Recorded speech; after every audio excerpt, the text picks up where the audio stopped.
tem uma pergunta aqui do Lucas Abreu, e a gente vai abordar aqui, que é essa questão da reforma tributária agora, porque ele mandou outra caixinha e falou, estava montando uma carteira 100% focada em dividendos. Então veja aí, né? Sem diversificação.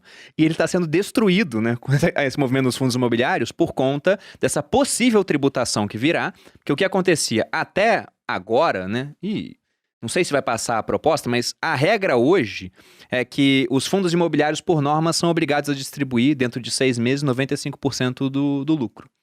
A maioria distribui de maneira mensal para manter o investidor ali comprado com o fundo. Isso não era tributado. Agora eles querem tributar em 20, mas estão falando agora talvez desça para 15. De todo modo, vai haver uma tributação. E os fundos estão caindo agora, assim como as empresas que pagam muitos dividendos. E o Thiago falou, pô, prefiro alocar em Facebook. O cara não paga dividendo, mas ele pega todo o dinheiro e reinveste na própria empresa. É até um raciocínio que eu uso para mostrar por que eu prefiro menos recursos na mão do governo, né? Quem aloca melhor o capital? O governo? Ou, por exemplo, o Mark Zuckerberg, que transformou o Facebook numa empresa que era nada em uma empresa bilionária, quase trilionária. Esse cara aloca muito melhor o capital. Então deixa o dinheiro na mão dele, não precisa me dar o dinheiro, porque provavelmente o Mark Zuckerberg vai fazer melhor uso desse dinheiro para crescer a empresa do que eu posso fazer como alocador de capital. Embora eu tenha comprado Bitcoin nos 40 mil, não sei se ele fez o mesmo movimento, né? Mas em todo caso, ele é melhor do que eu reconheço isso. Então deixa o dinheiro na mão dele. Eu não quero, por exemplo, dividendos agora, né? Mas em todo caso, o que vocês acham dessa questão da reforma tributária? Vai afetar muito o pessoal que se preparou para, por exemplo, ter uma previdência com base em fundo imobiliário e empresas que pagam muitos dividendos? Eu acho é muito cedo ainda para falar, né? Porque muita coisa pode mudar no meio do caminho, né? Então, as pessoas às vezes já pegam isso como uma verdade. O analista de fundos imobiliários do Speech, por exemplo, ele acha que pode ter se aberto uma oportunidade, porque assim, o pior está sendo precificado, né? E o pior é o que vem no pacote. Agora tem que passar pela Câmara e pelo Senado e, assim, se melhorar um pouquinho, você aproveitou uma oportunidade de compra. Eu sou muito acostumada... Você acha que pode melhorar na mão dos nossos ilustres parlamentares? Olha, eu acho que 20% em cima do rendimento do fundo imobiliário, eu acho que, assim, isso sair eu acho pouco provável, sendo bem honesta, assim, né? Não sou tributarista, mas eu acho que seria uma virada muito brusca para algo que é importante para financiar algo que tem a ver com a economia do país. Então, para mim, assim, é pouco provável que chegue nesse ponto. Mas existe mercado sem isenção, só queria lembrar isso, né? Talvez porque eu seja especialista em fundos de investimento. No fundo de investimento, tem um monte de fundos de ações lá. Eu não sei se as pessoas... Muita gente me pergunta isso, né? O fundo de ação, ele não paga dividendo. O dividendo cai dentro do fundo e ele é tributado lá dentro. E nem por isso os fundos estão deixando de dar dinheiro há muito, muito, muito tempo. Então, não é que isso destruiu o mercado financeiro. Caso venha, o mercado vai se adaptar. Vai vir uma primeira queda ali, claro, para arcar com essa... algumas empresas vão mudar o estilo. As que pagavam muitos dividendos vão provavelmente passar a pagar menos. Tem algum ajuste inicial, mas o mercado sempre exagera. Para mim, esse é um momento claro de... Não acho que ninguém tem que fazer uma estratégia baseada somente em renda, porque realmente você fica sujeito a esse tipo de questão, mas talvez seja uma hora de, se você queria ter 20% em fundos imobiliários e virou 10%, é a hora de você recompor os 20%. E sem ficar pensando muito o que vai acontecer, porque, de fato, a gente não sabe. Mas o primeiro pacote claramente veio muito absurdo, né? Melhorou para os multimercados, né? Você viu a proposta já? Sim. Porque mudaram a regra do come cotas. Sim, para os multimercados, assim, come cotas é uma jabuticaba, assim, né, é um absurdo. Essa é a pergunta que eu tenho que responder para todo mundo que eu falo que eu Jabuticaba amo. envenenada, né? Jabuticaba envenenada. Para todo mundo que eu falo de fundo de investimento, eu falo, mas e o às vezes a pessoa nem sabe o que é, mas ela sabe que ela tem que fazer essa pergunta, mas e o come cotas? Que é aquela antecipação de imposto que vai ali em maio, novembro, né? Você investe em fundos na sua vida inteira e ele fica ali o leão mordendo um pedacinho 2 vezes por ano. Então, já veio e voltou várias vezes essa ideia de que acabaria o come cotas, não acaba. Eu acho que tem que acabar, não faz o menor sentido, assim, é esdrúxulo, mas já veio que vai acabar, já veio que vai ter só uma vez por ano, não sei. Agora, para outro produto que a gente falou aqui, que é a Previdência, pode trazer aí um resultado muito legal. A Previdência já não paga come cotas, né, para dizer aí de mais uma vantagem da Previdência. Mas uma outra questão é que talvez você, se realmente passar do jeito que está, muita gente vai ter que fazer declaração completa de imposto de renda, né? Acima de R$40 mil, você vai ter que fazer declaração completa de imposto de renda, e isso vai empurrar você para aproveitar o tal do PGBL, que é você pegar o dinheiro que você coloca em previdência, assim como você deduz gastos com educação e saúde, você deduzir também o valor que você investe em previdência.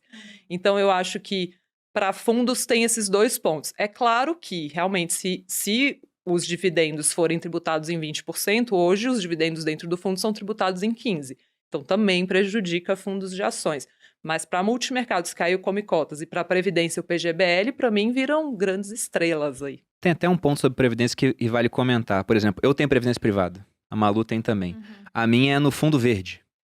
Né? E esse é um dos fundos mais badalados do mercado, né? O Stuberg é tido como um gênio, um gestor da Verde, Verde. Né? Vive fechado. Vive fechado. Então o é de difícil. Previdência está fechado. É difícil alocar. E quando eu fiz a Previdência foi lá atrás, foi em 2015. 2015 ou 2016, não lembro agora. Logo quando eles lançaram a Previdência deles, se eu não me engano. Mas a minha foi não é a mais sua recente. não tá nele, tá em outro fundo. Ah, tá. Mas essa questão de eu ter colocado dinheiro no verde, se comparar a performance do verde, o fundo multimercado, com a Previdência do verde, a Previdência do verde rende mais do que o fundo verde. Tem uma questão aí que é, o produto de previdência não é gerido pelo Luiz Stuberg, ele é gerido pelo Luiz Parreiras, né, que é o braço direito do Luiz Stuberg. Mas tem a grife verde.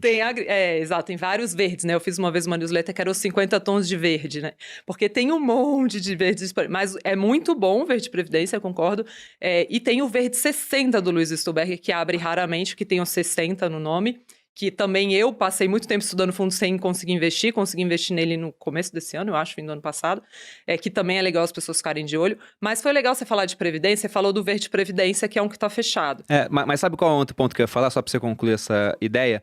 O multimercado da Verde sofre a ação do Come Cotas. Então, todo final de maio e novembro, ele sofre um recolhimento lá de 15% do lucro. O da Previdência não sofre a ação do Come Cotas. Mas na performance comparada, eles não mostram o efeito do Come Cotas e a Previdência já ganha do verde. Se fossem colocar o Come Cotas na conta, então, vamos supor que eu fique 10 anos investido na Previdência. São 10 anos sem cobrança de imposto, só vou pagar lá no final. Enquanto no multimercado eu pagaria durante os 10 anos o Come Cotas. Como são 2 vezes por ano, seriam 20 vezes aquela cobrança. O dinheiro é retirado de mim, vai para as mãos do governo para ser desperdiçado lá em Brasília, né? Enquanto na Previdência ele continuaria multiplicando. Mas as pessoas falam mal de Previdência ainda. Como a gente falou, você falou que é o investimento mais underrated, né, que existe. E eu concordo com isso. Você falou do verde que é um fechado, mas vou trazer um aberto aí, que é o SPX, por exemplo, é uma das maiores gestoras de multimercados brasileiras. Está aberto, o produto de previdência deles opera Brasil e mundo, extremamente sofisticado. Então, você tem o da Ibiúna, que eu falei aqui, está fechado, mas também eventualmente abre. Eu acho que é um bom caminho para a previdência, pegar um bom multimercados, que não vai ter o Come Cotas ali. Infelizmente, os produtos de previdência ainda têm algumas travas regulatórias para investir. Tipo, eles podem alavancar menos, a participação em bolsa que eles podem colocar no máximo 70% para serem oferecidos no varejo. Isso está melhorando. Mas, como tem o efeito do Come Cotas, o imposto que chega a 10% na tabela regressiva, você pode deduzir no PGBL. Previdência, em geral, não entra em inventário, não pague TCMD, que é aquele imposto de transmissão. É assim, uma bomba de benesses tributárias que fazem muita diferença, e quando você associa isso a um bom produto, como você fez, eu também tenho Previdência tenho uma carteira completa, mas tenho Verde também, na Verde, ou se você coloca num SPX, se você coloca num Ibiúna, eu gosto de montar um triozinho, pega um bom fundo de crédito Previdência, um bom fundo multimercados Previdência, um bom fundo de ações Previdência, e faz uma carteirinha colorida também na Previdência. As pessoas acham que só pode ter um PGBL ou só um VGBL. Não é, você pode ter um monte, você pode ter... E realmente os benefícios tributários são gigantes. Eu só queria adicionar 3 pontos aqui, em relação a esse negócio da reforma tributária e tudo mais. Primeiro, o mercado, tem uma frase que eu cresci ouvindo que é o seguinte: o mercado sobe no boato e cai no fato. Sempre, né? E além disso, o mercado sempre precifica errado as coisas. Então, o Howard Marks, ele disse que o mercado ele é um pêndulo, né? Na média, existe uma rentabilidade, mas ele sempre está em algum dos extremos. E é por isso que sempre gera-se uma oportunidade quando tem algum movimento grande, como essas notícias que estão saindo, né? Então, pode realmente, como os analistas da Speech falaram, gerar uma oportunidade pelo fato de ser algo tão assustador que, mesmo sendo ruim, calma, será que é tão ruim assim? A gente não sabe o que vai sair ainda. Então eles estão precificando um risco, mas será que é um risco maior do que o que a gente está correndo de fato? Porque o pânico gera isso. E o terceiro ponto, isso daqui não vai pegar os ultra ricos, essa é a realidade. Isso daqui vai pegar os menos ricos, entendeu? Para, de alguma forma, distribuir para os mais pobres, né? Os ultra ricos, eles não estão com dinheiro aqui, cara. Não faz nenhum sentido. Ou então, vai fazer isso? Tá bom, vou tirar meu dinheiro do Brasil. Vou botar lá nas Ilhas Caimã, vou botar em outro lugar. A estrutura tributária é outra, eles vão fazer outra coisa, né? Então, assim, isso é uma utopia, né? Achar que de fato a gente tá tirando dos ultra ricos. Não, cara, porque você mesmo postou uma vez no seu Instagram uma notícia de que eles mudaram, eu acho que foi a taxa de herança, não sei de qual país que foi, e tiraram de lá os ricos e começaram a mandar para outro país. Você lembra qual que foi? Eu comento bastante disso, mas a última vez que eu comentei de algo assim foi na Argentina. O pessoal criou um imposto sobre grandes fortunas, aí tinha essa manchete, eu botei a manchete seguinte, né? Ricos fogem da Argentina pro Uruguai. Perfeito. O Uruguai baixou o imposto. Isso E é só atravessar o rio, é o mesmo idioma, o churrasco é quase igual, é a mesma coisa.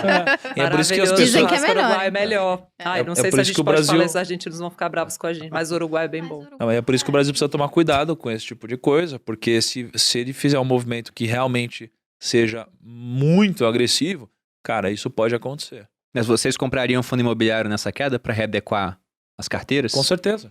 Porra, eu compro imóveis. Por que eu não vou comprar fundo imobiliário?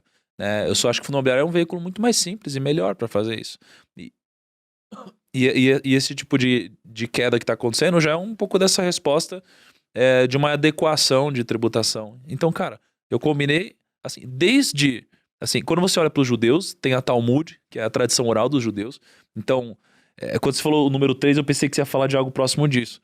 Que a Da próxima Talmud... vez eu melhoro a minha referência de 3. Não, é que assim, um dos portfólios mais bem sucedidos da história e que se provou no tempo, passou pelo efeito Linde e tal, é o construído pelos judeus. E a Talmud diz que você precisa ter 1/3 em terras, 1/3 em negócios e 1/3 em cash. Né? Então, independente do período, faz sentido você ter terras, já que Deus não fará mais delas. Né? Então, assim, não para de nascer gente, mas não tem como fazer mais terra.